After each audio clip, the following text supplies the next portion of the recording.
Let me shortly introduce myself. So I'm Carlijn. I'm a medical doctor. I graduated in 2021 from the University of Groningen. And I'm currently doing my PhD here in Amsterdam with Wagenaar, which is a small hospital in Amsterdam West. And I'm affiliated with the Amsterdam UMC. And I have a background as an athlete. I was always very athletic in terms of, I did national championships running in the Netherlands. And that kind of brought me to where I am now as well. So I was always interested in improving myself and also finding a way, how can I run faster, recover better. But also, when I was a student, I moved out of the house at 18 and I did not know how to cook. So I, got pizza takeaway and stuff like that. And after a while, I figured out maybe this is not the best way to fuel my body. So that brought me to be doing my own research. What is healthy food? And I think there's a lot of misinformation out there. So that's something that I really delved into. And ultimately, that brought me to where I am today. And that led me to become also an imperfect vegan. So I've been eating a plant-based diet for 8 years, but I'm also not perfect. And I'm also not super strict about it. I think I eat maybe a 95% plant-based diet, but I think every step counts, so it's not about being perfect. I'm the co-founder of Physicians Association for Nutrition in the Netherlands. We're an association in the Netherlands aiming to increase the awareness of plant-based diets and healthy diets within the medical sector. And also I'm the co-founder of Plants for Health. We launched our company this year, and we're a company aiming at promoting healthy diets, which I'll talk to about a bit more. And our company is also based on my research. So the whole reason why I got into this is because, well, first of all, for my own health, but also learning about the healthy nutrition, I learned about the potential benefits that it can also have on our patients. So currently in the Netherlands, our longevity is 81 years. So people live on average to 81 years old, but at 43 years of age, people develop their first chronic illness. So that's quite a long time people are chronically ill, about 50% of their lives. And we're living longer than ever, but about 30 years ago, at the average age of 54, people developed their first chronic disease. So we're living longer, but we're also living longer chronically sick. This is obviously not nice for people. It reduces their quality of life, but it also has a lot of healthcare costs. So the question is, what causes this? A lot of people think their diseases are due to genetics. When we look in the studies, we see about 10 to 30% of these diseases are indeed related to our genetics, but the majority, so 70 to 90% of these most common diseases are actually due to our lifestyle factors, which is great because that means we can influence them. And when we look worldwide, what are those lifestyle factors? We see, for example, dietary risk is the #1 risk factor for your disability-adjusted life years or reduced quality of life. We also see smoking, body mass index, blood pressure. Those are also factors that are, for example, due to diet. And we see the same things for death. So what is this relationship between these lifestyle factors and these chronic diseases? Well, in the center, we see chronic inflammation. So on the left-hand side, you see a lot of lifestyle factors. So we see physical inactivity, poor diets, disturbed sleep, chronic stress. These all contribute to something called dysbiosis, which is the changing of our gut microbiome, and all of that contributes to this chronic inflammation. Now, inflammation is not inherently harmful. Acute inflammation is actually very important. It ensures that we survive. If people have inflammation for long amounts of time, it increases our risk of diseases and the progression of these diseases. So oftentimes we see this starts with metabolic syndrome, which is essentially a cluster of risk factors, so a high waist circumference, high blood sugars, high blood pressure, and so forth. Type 2 diabetes, cancer, depression, autoimmune diseases like rheumatoid arthritis, which I'll talk about, neurodegenerative diseases like Parkinson's disease, and so forth. And what I find the most interesting about this is in our current medical sector, we're only focusing on symptoms. So we're giving pills for pain relief, we're giving pills for high blood sugar, but we're not actually targeting this underlying cause, this chronic inflammation, which we can do by treating these lifestyle factors. So what then do we need to advise people on improving their lifestyle factors? And one thing we can do is really look back, hey, what are populations doing that are currently living healthy and long? And I don't know if you guys have ever heard of the blue zones. Okay. There's currently a documentary on Netflix that talks about the blue zones. But the blue zones are 5 areas throughout the world where people live 10 times as often they lived up to 100, and they do that with or less chronic diseases. Dan Buettner, he was a scientist for National Geographic, and he went all around the world to locate these 5 places and also look at, hey, what characteristics overlap in these places that we can learn from and take back with us. So these are 9 characteristics that have overlapped between these places. So one of them is move naturally. So a lot of people garden in these areas, or some of them are sheep herders. So they move a lot throughout their day. Various groups are religious, so they have a very important community feeling, which is also very beneficial for them. And one of the common overlapping characteristics is that they eat a predominantly plant-based diet. So about 95% of what they eat is plant-based, mainly unprocessed. There are some animal foods. In Okinawa, for example, there's some fish, some dairy products in the Italian region, and that's okay. But in general, they eat an unprocessed plant-based diet. So of course, these are 5 zones, but there have been a lot more research done on larger population studies. So these are some examples from meta-analyses from various cohort studies, which have looked at, hey, what is the incidence and mortality of various diseases when we look at their different dietary patterns. So here, for example, in one study, they found that people eating vegetarian diets had 25% decreased risk of getting ischemic heart disease and dying of it. We also found that the incidence of getting cancer is 8% reduced in those eating vegetarian, and in comparison, 15% reduced in those eating a vegan diet as compared to omnivores. And furthermore, when we look at, for example, type 2 diabetes, the more plant-based people ate, the lower the risk. And this can partially be explained by the risk factors of these chronic diseases. So we see, for example, that the BMI is actually lowest in the vegan groups. So vegetarians have a better BMI than omnivores, but it's even lower in the vegan groups. Same with total cholesterol, LDL cholesterol, which is our bad cholesterol that increases our cardiovascular risk, as well as, for example, blood sugar and systolic blood pressure. So these are all studies showing populations, hey, what are they eating and what is their risk? But the question is, can we actually implement an intervention with a plant-based diet to help treat these diseases? And yes, we can. And these are some examples of studies that have used lifestyle interventions with plant-based diets. The first one is a study done by Dean Ornish in the United States. And that's the figure on the right-hand side. And he had people with severe coronary artery disease, so heart disease, and he either gave them an intensive lifestyle program or he gave them, they received standard care. And he followed them up to 5 years, and what he found is that after 1 and 5 years that the stenosis of the coronary arteries, so essentially the severity of the blockage of their arteries, was reduced in his intensive lifestyle program as compared to the standard care group. So in his program, it was a plant-based diet, but also exercise, sleep and stress management, all in a group setting. And he used the same intervention in people with prostate cancer, and he found that the cell growth of this prostate cancer was reduced, as well as the PSA, which is a blood marker for prostate cancer.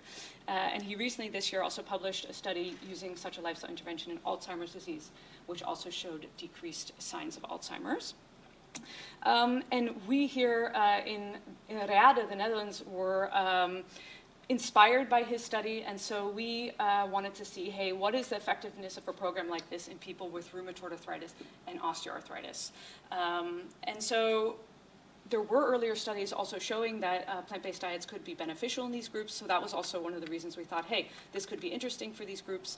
And also we know that people with osteoarthritis and rheumatoid arthritis have an increased risk of cardiovascular disease, and we just showed that a lifestyle program like this is also beneficial for that. So we conducted the Plants for Joints study. This study consisted of 2 randomized controlled trials, one in people with rheumatoid arthritis, and rheumatoid arthritis is an autoimmune disease in which the body attacks its own joints. joints. So this leads to swelling, pain, and also over time destruction of the joints. So there's a very strong inflammatory component. On the other hand, we have osteoarthritis, and osteoarthritis is known as wear and tear. That's not exactly what it is. You might know someone is complaining about their hip or knee. That's typically osteoarthritis. And what we see there is that the cartilage over time is reduced in quality, and we see that this also causes pain, stiffness, and physical function. 10% of the Dutch people have osteoarthritis, and it's going to become the biggest chronic disease by 2040, so it's quite huge. And in addition, although the inflammatory component of this disease is less pronounced, we do know that inflammation plays a role, and especially people with overweight and obesity, that belly fat, that visceral adipose tissue also produces inflammatory components, which also exacerbates the disease. So that's why we, for the second randomized controlled trial, selected people with metabolic syndrome, so either waist circumference, which was high, as well as some other risk factors, and osteoarthritis. So people were randomized either to our waitlist control group. We had to entice them to wait for 4 months. So we offered them the same program after waiting for 4 months, but for the first 4 months they received standard care. And then the other group received our Plans for Joints intervention. This intervention consisted of theoretical and practical knowledge on a whole food plant-based diet, sleep and stress management, and exercise. The whole food plant-based diet was based on our Dutch dietary guidelines, and exercise also on the WHO guidelines, which is 150 minutes of moderate to intensive exercise per week and twice a week of muscle strengthening exercises. So we had a cooking workshop. We did it all in group sessions. It was a really fun time for these people. And we also did regular measurements at the beginning, halfway, and end. So after the waitlist control group and the intervention group completed the first 4 months, they all were followed up for 2 years. So these are the results of our study. And on the left-hand side, you see the rheumatoid arthritis group, and on the right-hand side, the osteoarthritis group.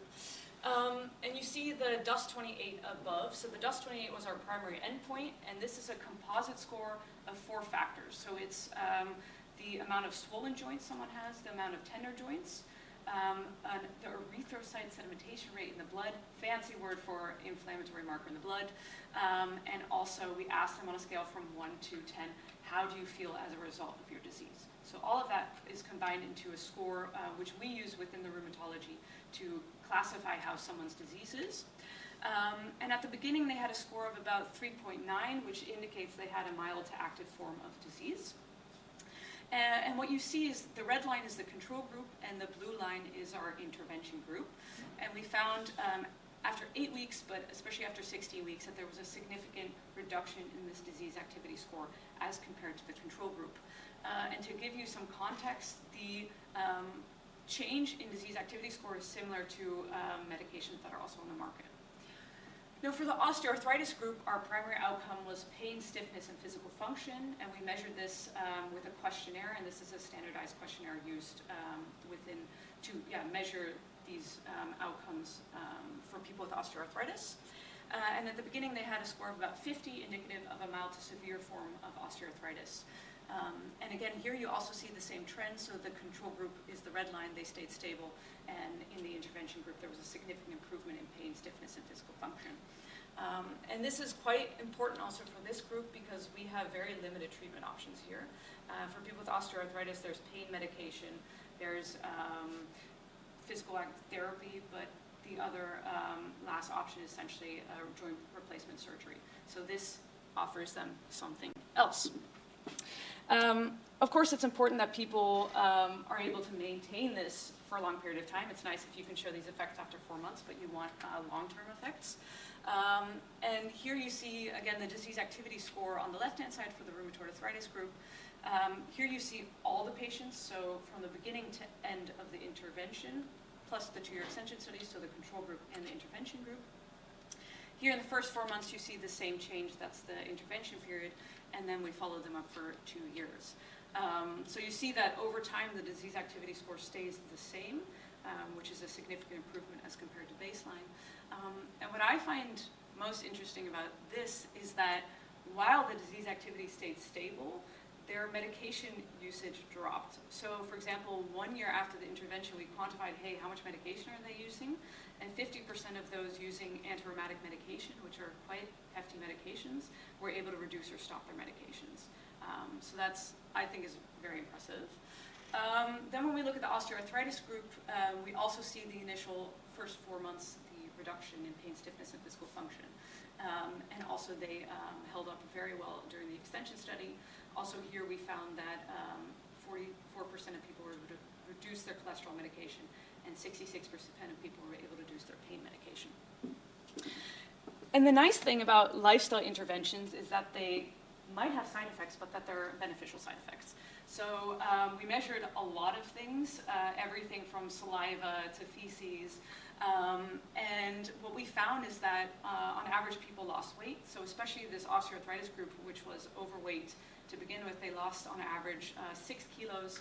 And after 2 years, they maintained up to 4 kilos of weight loss on average.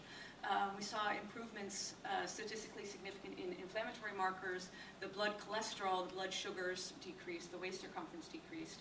In our osteoarthritis group, we did MRIs to assess liver fat percentage, because fatty liver is also about 5% of populations, I think, no, 20% of the Western populations have a fatty liver. So it's a big problem. And there we also found significant reductions in fatty liver. And as I mentioned, also the reduction in the medication usage. And then we also looked at what people were actually doing, because one of the things, yeah, we obviously advised them to do so, but we didn't force broccoli down their throats. So we were also interested, hey, what are they actually eating? How much are they moving? Are they doing stress relieving activities? And we quantified that all in an adherence score. And 1 year after the program, I made tertials of this adherence score, because I was wondering, hey, does it matter how adherent people are to this program? To what result does that have on the effects that we found? And as you can see, that the trend is quite similar in both groups, but the people that were the most adherent to the program, so that they were in the highest tertile, they showed the greatest improvement in either disease activity or the symptoms. But even those who were a bit less adherent, they also showed quite significant changes. So the conclusion I always tell people is, hey, if you want to get the most out of this, follow it as best as you can, but again, you do not have to be perfect in order to see results. And that brings me to kind of the second part. So why are these lifestyle interventions so effective? Why are plant-based diets actually so healthy? Well, earlier we talked about inflammation, and we know that certain foods are more pro-inflammatory and certain foods are more anti-inflammatory. So if we look here on the left-hand side, we see foods that are known to be more pro-inflammatory, so meat, red meat, ultra-processed foods, salt, saturated fats, those are all more pro-inflammatory foods. So the advice is also eat less or reduce your intake. On the other hand, we have foods that are known to be anti-inflammatory. So these are the more unprocessed plant foods, so the whole grains, legumes, nuts, seeds, and so forth. And when we look at the macronutrients, I'll start with protein, because a lot of people are always worried about protein intake,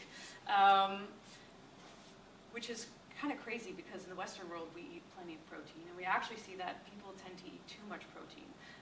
And people that are eating high amounts of protein as compared to low amounts of protein actually have an increased risk of mortality, and that actually has to do with the relationship between high intake of animal protein and increased risk of cardiovascular disease.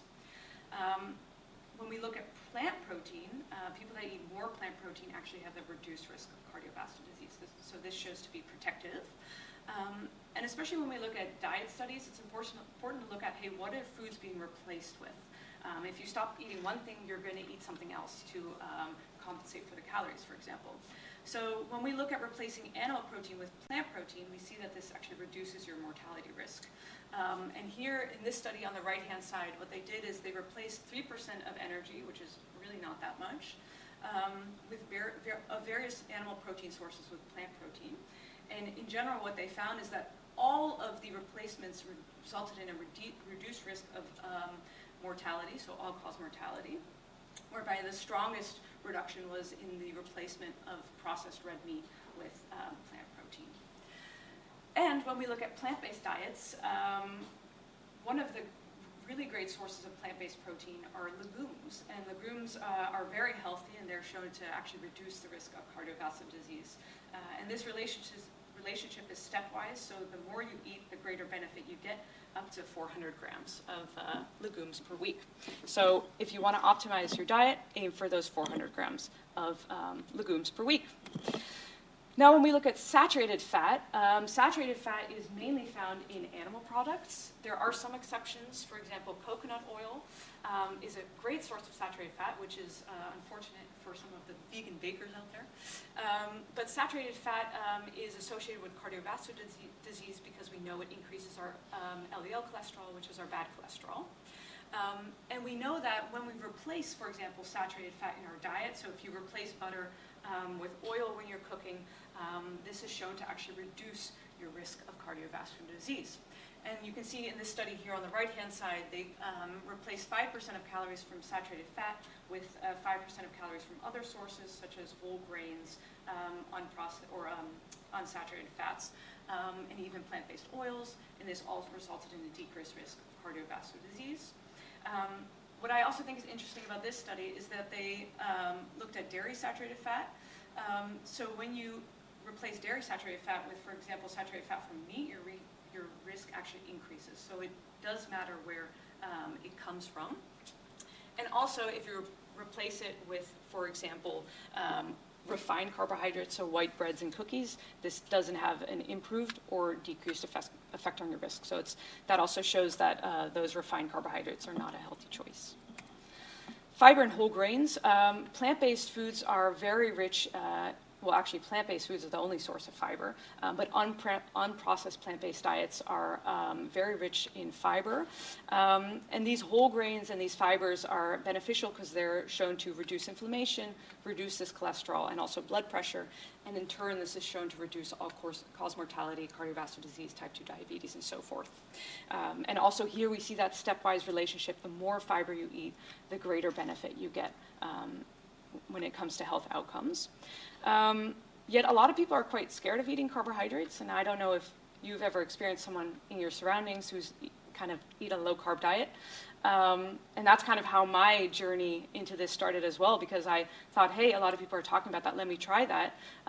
But when you eat a low-carbohydrate diet, you cut out a lot of healthy foods, and you start to eat a lot more fat and protein, which is mainly from animal products.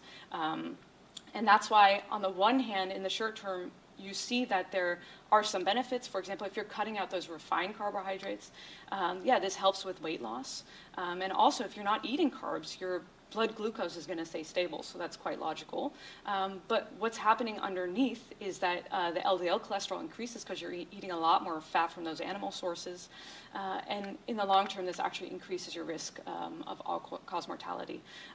So carbohydrates are very healthy, but choose unprocessed versions of it. And there's really no need to be scared. Fruits and vegetables, I think we can all agree that these are a very healthy part of our diet. And the reason I really like this study is because they looked at, how much do we actually have to eat for this benefit? And so first of all, they found that there was, again, a stepwise relationship. The more you eat, the better. But up to about 800 grams of fruits and vegetables per day. So after that, they didn't find that many more effect. So if you want to get the most out of your diet, 800 grams of fruits and vegetables a day is a great target. I don't think anyone I know has ever met that, but it is a great goal. And then, why are fibers so healthy? What is really the mechanism behind this? And I was wondering, do you guys, are you aware of the gut microbiome? Do you know what it is? A little bit? A little bit, all right. So the gut microbiome is really a community of bacteria, viruses, protozoa, and fungi living in our gut. And we have a microbiome everywhere, but in the gut we have essentially the most of those communities. And we actually have more bacterial cells than human cells due to our microbiome. And the gut microbiome is very important for our health for multiple functions. So first of all, they help with digestion of our foods. This makes it so that the availability of the nutrients from our own foods is enhanced. They also help train our immune system because they're, especially in the gut, they're in very close contact with our immune system. So they really help train our body. Hey, this is okay, but no, this is a bad pathogen. And also they help regulate our immune system. And so the fun thing about the gut microbiome is that essentially we can modulate our own gut microbiome. So every time you put something in your mouth, you are telling those bacteria that love fiber, if you're eating a lot of fiber, you're going to be enhancing the fiber-loving bacterial communities. If you're not eating fiber, those bacteria that love fiber are going to eventually die out. So it's very important what you're eating, because you're also feeding your gut bacteria. So essentially you want to feed the right gut bacteria. So what we know is that people that are healthy, they have a very more diverse gut microbiome. And I always compare this to like a healthy city or a town. In a town, you want a diverse amount of people with a lot of different functions. It's quite useless if you only have bakers in your community. You also want a policeman, and you want teachers, because you want a lot of people with different functions. The same is in a gut microbiome. If you only have one function, that's not going to be, that's very limited for your health. So you want to have a lot of different diverse functions, because if one bacteria falls out, you want another bacteria that can take over their function. So, and when we also look at a healthy gut microbiome, we know that there's certain bacteria that are more present, that are, for example, anti-inflammatory, whereas in people with, for example, rheumatoid arthritis, there's various bacterial species that are more enhanced, which are actually shown to have negative health effects. So with diet, we can modulate our gut microbiome. Our gut microbiome is formed when we're babies, so based on how we're birthed, C-section or vaginally, if we're breastfed, those are all factors which influence our gut microbiome. Stress, exercise also influence it, but what we eat has the greatest influence. And what we know, for example, is that fiber is very important for this gut microbiome. So when you're eating fiber, you're stimulating those bacteria that like to eat fiber and ferment those fibers to survive and proliferate. In turn, those bacteria will ferment the fibers to something called short-chain fatty acids. And these short-chain fatty acids are nutrient for our colonal sites, so for those cells lining our gut barrier. So they ensure that this gut barrier lining is intact and is healthy. Furthermore, they're also, they reduce inflammation, and they also go into our blood circulation and have immune-regulating effects. If we don't eat fiber, we will not get these benefits of these short-chain fatty acids, and also what we see is that this gut barrier lining is going to become damaged. Certain components from the intestines can leak through into our bloodstream, and this can also cause inflammation.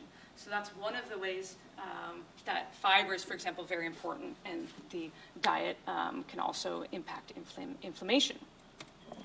Another thing that's essentially really nice about plant-based diets is that it has a low calorie density.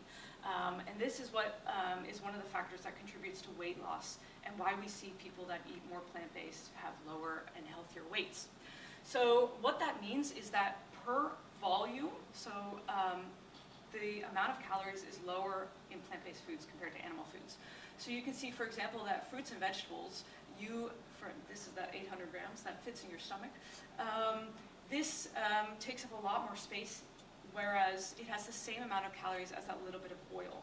So if you have this much fruit and vegetables in your stomach, this is going to stretch your stomach. You've receptors in your stomach which thereby respond to your brain and say, hey, I'm full, I don't need to eat anymore. So you're going to be way more satiated, and you'll essentially be eating less calories and you won't be overeating. So this is also one of the reasons that if people don't want to lose weight or are underweight, you really have to eat a lot of calories if you're, or eat a lot of food when you're eating a plant-based diet. So, for example, in our own study, we really had to push people to eat a lot of food, which no one really thought was a bad thing. But that's one of the nice things about plant-based diets, is that you don't have to worry about calories and really should eat till you're satiated. Now, one of the questions I get a lot about plant-based diets is if you miss essential nutrients. And every dietary pattern has certain nutrients which you need to pay more attention to. For example, when we look at the average Dutch person with the average Dutch omnivorous diet, we see that this diet lacks fiber. This diet lacks, for example, folic acid, vitamin C. On the other hand, when we look at a plant-based diet, we see that this also lacks vitamin D, B12, and, for example, essential omega-3 fatty acids. So each dietary pattern has its attention points. On the other hand, what we also see is with the average Dutch diet that this is also very high in saturated fat and other components. But that does bring me to the point that there are certain supplements that are essentially required when you eat plant-based, because we're not able to get B12 from a plant-based diet. The animal products we currently, or people currently eat, those animals are supplemented with B12, so they don't get it from nature either anymore. Vitamin D3, essentially anyone in the Netherlands in the winter months should be supplementing D3 because it comes from the sun. And also, if you do not eat fatty fish once a week, it's also recommended to take a supplement of DHA and EPA, which are the essential omega-3 fatty acids. Then, is a plant-based diet also healthy? What do you guys think? Is a plant-based diet also always healthy compared to a... Not necessarily. Just because it's plant-based diet does not mean exactly that it's healthy. It has to be balanced, exactly for what you said. It's unbalanced, but there's indeficiencies. Yeah, like a bag of chips is also plant-based. You know? Exactly. Yeah. Exactly. So, no, a plant-based diet is definitely not always healthy. And in this study, they really nicely showed it. So for this study, they used something called a plant-based dietary index. And here you see 3 lines. The blue line is the standard plant-based dietary index. So they looked at, hey, what are people eating? And they scored what they were eating either as a plus point if it was plant-based, but it got negative points if it was, for example, animal-based. And what they in general found is that those who had a higher plant-based dietary index, so essentially they were eating more plant-based foods, they had a lower risk of type 2 diabetes. What they also did is they did a healthy plant-based dietary index, which is the green line. So the healthy plant-based dietary index, they scored all of the healthy plant-based foods with pluses, so fruits and vegetables, unprocessed grains, and so forth. But all the unhealthy plant-based dietary foods, so the chips, the beer, that kind of stuff, as well as the animal products, they were scored negatively. And what you see is that their risk of type 2 diabetes is even lower. If you scored people on an unhealthy plant-based dietary index, so plus points only for the unhealthy plant-based foods, you actually see that their risk of type 2 diabetes is worse than a normal dietary pattern. So you're definitely worse off if you're just eating the chips and the Oreo cookies and so forth.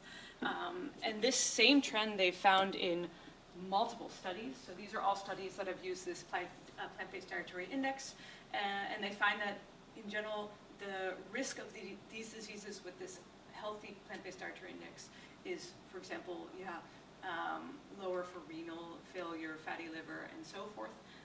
But as well, this unhealthy plant-based dietary index either has neutral effects or increases this disease. But there is a nuance. You know, there are certain plant-based foods that are processed and are not necessarily unhealthy. Where do you draw the line? It's always going to be somewhat of a spectrum. And meat and dairy alternatives, they therefore also raise questions because these are also processed foods. So I think it was earlier this year, there was various news articles had picked something up, and they said plant-based meats are unhealthier than normal meats. And this is not true. Actually, what we know from studies is that the plant-based alternatives we find in the supermarket, in general, are healthier than their meat alternatives. They have less saturated fat, and they have, for example, more fiber. But, again, when we look at the spectrum, there are healthier choices and less healthy choices.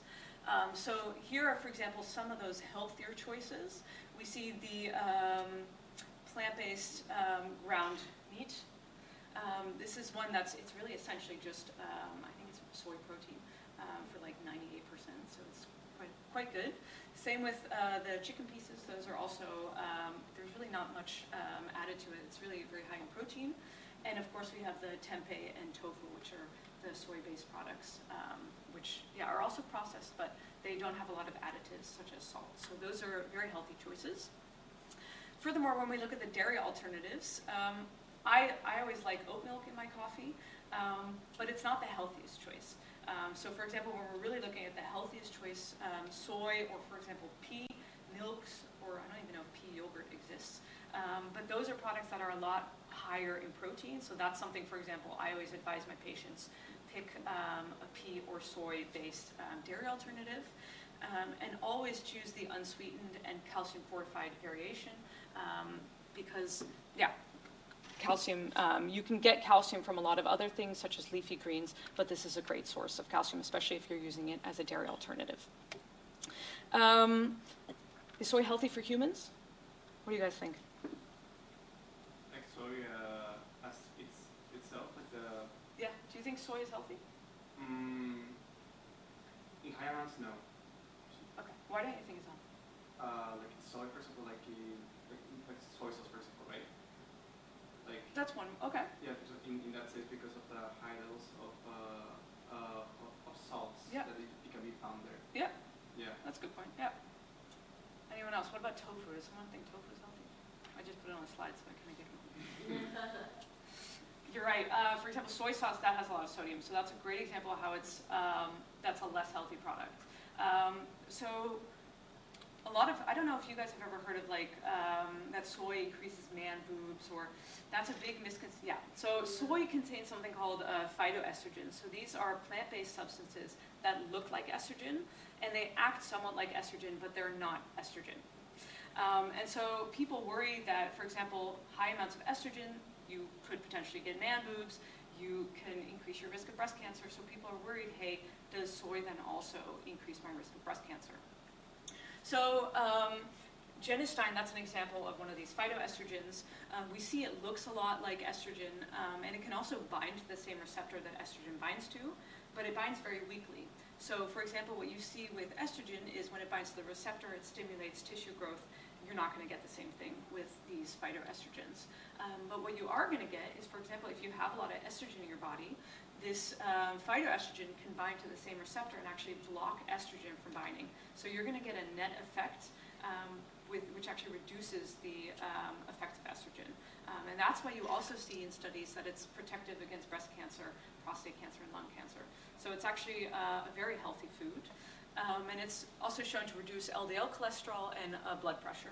So it's, but soy sauce, I agree. That's, although I love soy sauce, but a little bit's fine. But for example, the tofu and the tempeh, there's really no reason to be worried about that, and it should only be encouraged to eat. But one of the questions I do always get is, okay, but soy isn't that bad for the planet? And the short answer also is, depends on what it's used for, essentially. So when we look at, for example, the soy we eat in terms of like tofu and tempeh, that's in Europe, that comes from European-grown soybeans. And of all of the soy production globally, only 7% we see back in like tofu, soy milk, and that kind of stuff. So that's really not going to be a reason that we see that, for example, the deforestation in the Amazon. What does indirectly cause deforestation in the Amazon is the trees that are taken away so that there's more land for the animals to roam, for example, cows. And also there's a lot of feed that's necessary to raise these animals, so we see that that could be an indirect cause of deforestation. But it's definitely not the tofu that we eat. And then I'll quickly end it with our food system in general. We know that, for example, of our whole food system, 26% of the global emissions is due to our food system, and 53%, so over half, is due to animal products. And that's quite weird because when we look at the land use that we have, 77% of land use is used for animal agriculture, whereas only 18% produces the calories we eat, and 37% of the protein we eat. So it's actually quite a wasteful system. We're using a lot of land for these animal products, and it has a lot of greenhouse gas emissions, but it doesn't really deliver us with a lot of nutrients. And that's also why you see that plant-based diets are not only a very healthy option for us as humans, but also for our planet. And here you see the net result of our current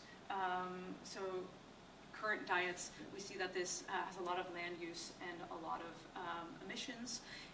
I don't know if you've heard of the Eat Lancet diet. The Eat Lancet diet is an evidence-based diet, which is really great. And it's essentially, they found a way, hey, how can we eat so that the world stays within our planetary boundaries? So this is not an exclusive plant-based diet, but it is a very plant-predominant diet. So it is a great way, and I really hope we move towards that in the future. But on the other hand, eating a vegan diet has even greater benefits. So again, here also it's stepwise. The more you move towards plant-based, the greater the effects. And that's also my take-home message. Every step towards a more plant-based diet comes with health benefits and planetary benefits. So eat those fruits and vegetables, choose nuts and seeds, whole grains over refined carbohydrates, dairy alternatives over dairy products, reduce or stop meat intake in general. And if you're eating a predominantly or completely plant-based diet, also it's very important to supplement with B12D and omega-3. And aim for consistency, not perfection. It's a lot more useful if all of us start eating more plant-based than that there's like only a handful of perfect vegans out there. So one of the things I'm currently working on is trying to make it available for people to follow a lifestyle program like the one that we use in our own research. So we actually launched our company, Plants for Health. And with this company, we're essentially delivering a lifestyle program for people for the prevention as also the treatment of various chronic diseases based on our own study. And we recently published a book. It actually came out last week. So I brought an example with us. It's in Dutch. I'll translate it next year. Oh, I don't know how it works.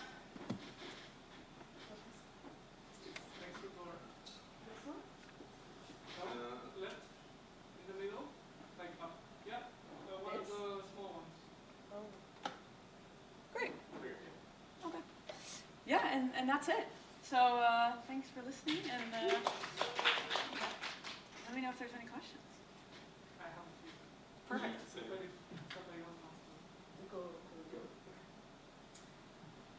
So in your methods, how much, you mentioned BMI at the beginning a few times. How much do you use it and how do you interpret it? Because like as far as I know, it's based on Wagenaar, and I'm guessing like you probably have like types of people in study. Yeah, BMI, it's not my favorite outcome. So BMI gives you a rough indication. So for example, in our osteoarthritis study, they had a BMI of 33, in our rheumatoid arthritis of 26. And in that case, it's quite a good indication because those people with rheumatoid arthritis were a lot metabolically healthier. They had a healthier weight, whereas those with osteoarthritis were a lot heavier. On the other hand, one of my friends, he is really strong, and he also has a BMI of like 33, because it doesn't take into consideration the body composition, so the fat mass and the muscle mass. So one of the things we did in our study is we did DEXA scans. So with DEXA scans, you can look at the composition of the body. So you look at what is actually fat mass, what is actually muscle mass, and that gives you a lot better indication of, this weight loss you're seeing, where is that coming from, and is it actually, what's actually happening here. So you always have to really take BMI with a grain of salt. I agree. And that is DEXA scan? Yeah, DEXA, yeah. And waist circumference as well. So, because it's also about feasibility. So DEXA scans are, someone has to go to a place and lie down into the scan. But waist circumference, for example, is you're really looking at the belly fat. So that's a lot better indication of, for example, metabolic health. So that's something a lot of people also are navigating more towards than just BMI. And it's more feasible. Should I keep going? Huh? You can do it. Sure. I mean, I was wondering if you know of like studies around like other kinds of chronic diseases. Like for instance, I was thinking about PCOS, which is like it's highly hormonal, but also like I remember like literally first thing they told me when they told me like I had it, they were like, oh yeah, you need to eat blueberries because of the inflammation. And I was like, sure, but like you're not a dietitian, like you know, like to what extent Yeah, are you just yeah. telling me to like lose weight, you know, or like. So yeah, I was wondering, I guess, how many studies there are with like plant-based diets and like this kind of like, not issues, but like this kind of like, I forgot the word, like disorders and stuff. Yeah, yeah. No, I'm not, PCOS is not my specialism. There's a really good book by a dietitian in the UK who specializes in PCOS, so I'll recommend you that one. But in general, what we know is that this underlying chronic inflammation is improved with plant-based diets. And by saying that, I would assume there are studies out there, but I don't know how many like intervention studies there are. But I would assume, based on that it definitely has beneficial effects. But just for that, I would recommend that book because they go way deeper in on that. Yeah, it was out of curiosity because I saw the inflammation thing, and I was like, oh yeah, that rings a bell. That's kind of thing for all these diseases. You see the same pattern, so it's kind of crazy. I mean, I always feel kind of weird. Everyone's always asking, yeah, but what about this disease and this disease? I mean, we might not have the perfect studies testing it, and even our study, you know, it's not perfect. You need a lot of studies to really show cause and effect. But what you do see is, as a whole, that there's really only positive side effects and improvements. I have a couple of questions. So there has been a lot of discussion regarding the involvement of the amount of food that you should add on your diet, especially because of the high amount of sugars that are involved. And it's been mostly this idea of like just because they're fruits and there's a lot of vitamins, and you can have so much of them, but usually it's counteracted because of the high amount of sugars, right? Usually that counteracts a lot of the benefits of the plant-based diet. So, and really the basis is what I showed you, is that a lot of people are scared for the sugars, but when you look at overall, when people eat fruits and vegetables, what are you actually seeing happening? So you see that their risk of various diseases and mortality decreases. So that tells you enough that eating fruits and vegetables is actually really healthy, especially fruits. But there is a difference between fruits and just sugars. So when you're eating just sugar, it's not packaged in fiber. And all these other, for example, polyphenols and other antioxidants in the package of fruit. So when you're eating fruit as a whole, drinking apple juice and eating apple is very different. If you're drinking apple juice, you might actually be drinking multiple apples, whereas you're only after one apple, you're gonna be like, I don't want another one. And the package of fiber makes it so that it's released a lot slower because your body actually has to digest it and try to get it available to eat. So, so really, I would say there's not really a limit on eating fruit because your body, after a while, is going to get sick of it. But it is important to eat the other things as well, so don't just eat fruits. But I wouldn't worry about the sugars as long as it's the whole fruit form you're eating. Okay. Regarding to the plant purchase intervention that was shown, as well as take consideration the impact of like plant-based diets that have on mental conditions, or for example like concentration, because as well, there has been a lot of research like that's been shown as well plant-based diets have been able to improve as well concentration due to as well like because of the reduction of the amount of cortisol that's produced in the brain. Can you repeat your question? So you're asking about what's the impact of like how at the time of doing the plans for choice intervention, was there measurements of like other like mental health conditions or like aspects of concentration? We didn't measure concentration. We measured fatigue.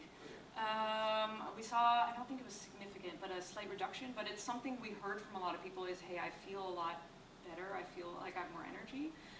We did measure cortisol. We did that in saliva, which is also kind of an imperfect measurement. So I'm not sure exactly how to interpret those outcomes. But within our rheumatoid arthritis group, we saw a trend towards a reduction in cortisol.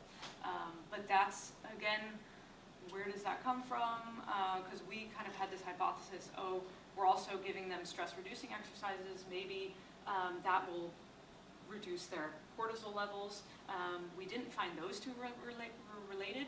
People actually didn't end up doing more stress-relieving activities, but their cortisol did decrease. So that's something either we didn't capture that enough, we weren't able to grasp. So it's quite complicated, but in the end, we did find somewhat of a reduction in cortisol, but it could come from anywhere. Yeah. I think it was really beneficial with like patients that have Alzheimer's, which that's one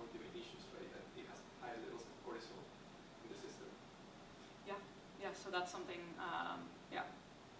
Yeah, and also, for example, cortisol is related to our abdominal fat as well, because that's very pro-inflammatory. So we do see is when people reduce their waist circumference, they typically also reduce their cortisol. So that's something also very important with, for example, prevention of Alzheimer's, keeping a very healthy weight. I have a curiosity question.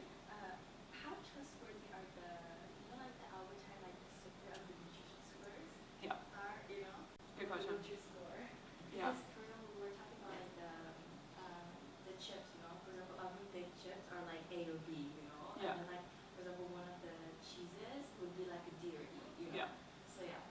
So the Nutri-Score is within a category. So for example, when we have chips, and I'm not sure exactly what the category is for chips, they look at all the chips and then they put the chips on a spectrum and they say, okay, these are the healthiest chips, we'll give them A, and these are the most unhealthy chips, we'll give them D and E.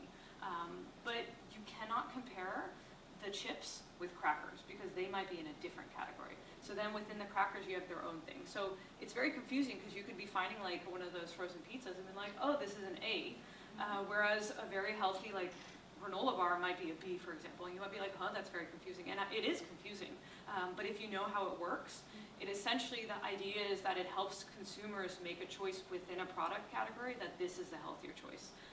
But it doesn't allow you to compare products between product categories. And is that also like kind of based on what they offer? Is it just based on their selective, like the range of products? Yeah, I don't think they're very specific to a grocery store. Okay. So I don't think so. That's a good question. Okay. I think they're just maybe, I don't even know if they're country. They might be countrywide. I don't know how they did that. That's a good question. Yeah. Yeah, that was my question. Good question, yeah. Have you so far encountered like dichotomous theory about bodies and how they process animal-derived products based on their ancestry? Like the people. Yeah. I don't think we have enough data to. That's very hyped now. Personalized nutrition.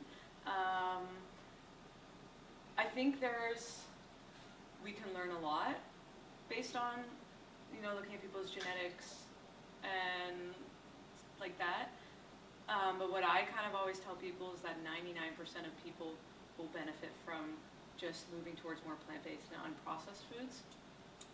So I don't really focus on that very distinguishment, but there could be the case that some people, I know that some people, for example, also have allergies to meat. I don't know if that's ancestral, but yeah, it's a good question. Like I was talking to somebody once, and he told me basically there's two evolutionary paths, one from people that do mostly animal husbandry and one from people that do agriculture. So if you evolve from the animal husbandry one, you're more likely to be able to digest animal products better. I was just wondering if you ever encountered that. It's possible. I've never encountered it. And again, when we look at and when we look at the data, it's really quite clear that like all these different populations, they show the same trends. So I would just say eat more plant-based and unprocessed. So yeah, I haven't come across it. I heard that, but like regarding to like dairy, that like places that like have not had dairy in like their like cultural cuisine for like centuries tend to have more people that are dairy intolerant. Well that's because lactose intolerance. But that's actually because you see mainly lactose tolerance in Northern Europe. But that's actually a mutation. We're not supposed to be lactose tolerant because once you've weaned off breast milk, there's really no reason for you to still need to be able to process that lactose. So it's actually a mutation that allows a lot of people to still consume lactose. Actually, can I ask a follow-up question on the mutation? Because like I'm half Italian, and I have never met so many people with celiac than when I was in Italy, which I thought was ironic because I know people who eat pasta in every single meal. And when I moved away, I just realized that it's not that, like I realized that it's not that I'm not encountering as many celiac people, it's just that there's not that many in the places I moved to. And I'm like,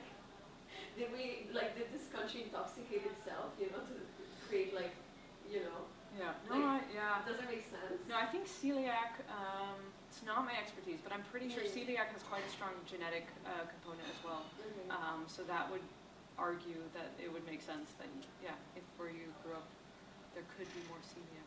Yeah, I mean, it's just like a theory, but I find it funny because like, like it's so like common to be gluten intolerant in Italy, ironically. Gluten because there's gluten intolerance and there's celiac. So people with celiac, they really should not eat celiac or gluten.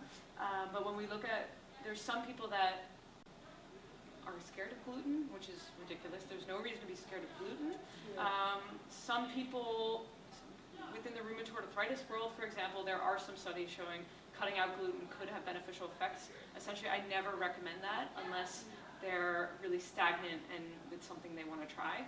But when you cut out gluten, you're also cutting out a lot of those whole grains. So we actually see that people that cut out gluten, they reduce their gut microbiome diversity as well. So unless you have celiac where it's really necessary to cut out gluten, I always recommend people can keep eating it. Yeah, but there are some with sensitivity, so it is a bit nuanced. But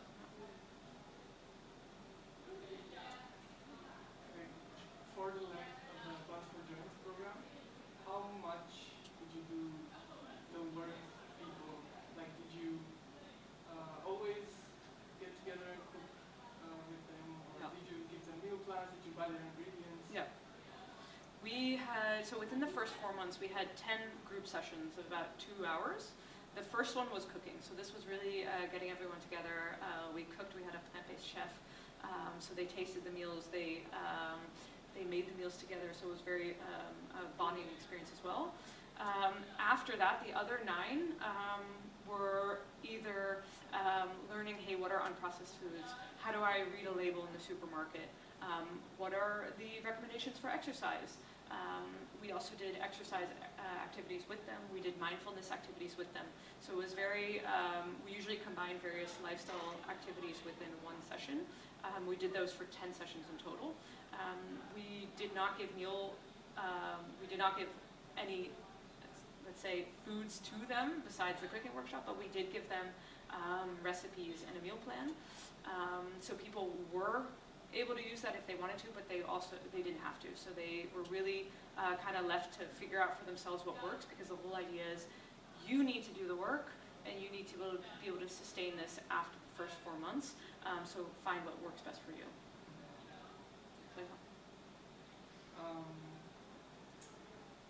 Is there such a thing as irreversible gut microbiome damage? Yeah, I think so. There's, for example, when you look at our gut microbiomes and the gut microbiomes of the hunter-gatherers, we have lost a lot of bacterial species that they had. But the question is that a bad thing? So it's very blunt to say they used to eat sticks, but they used to have to digest, for example, cellulose, which we currently cannot digest.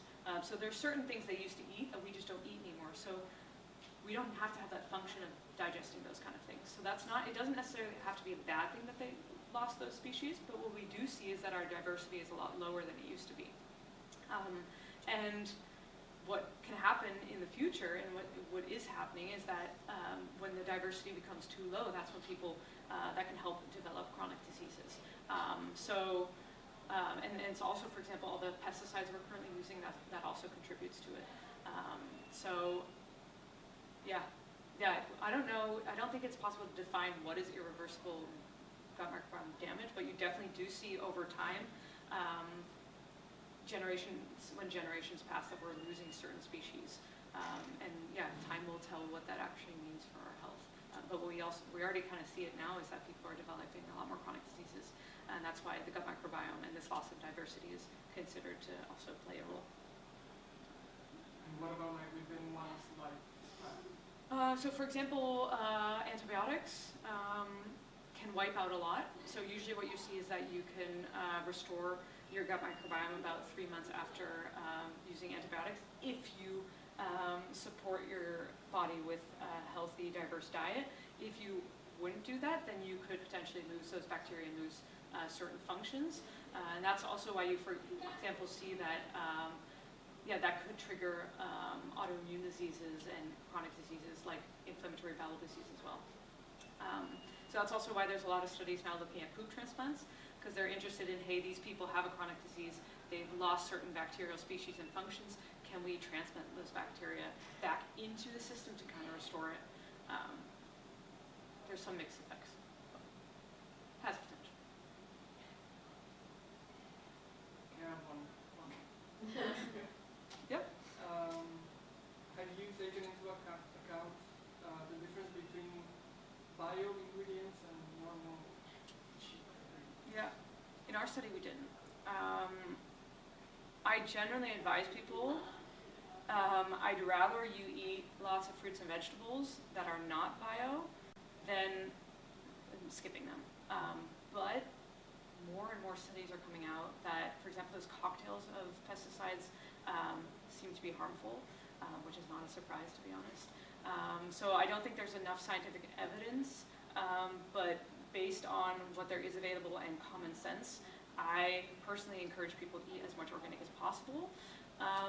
There are certain lists, for example, from the EWG, which is an association in the US, that's the Environmental Working Group, and they have these lists of the Clean 15 and the Dirty Dozen, which are the products known to have the most or the least amount of pesticides.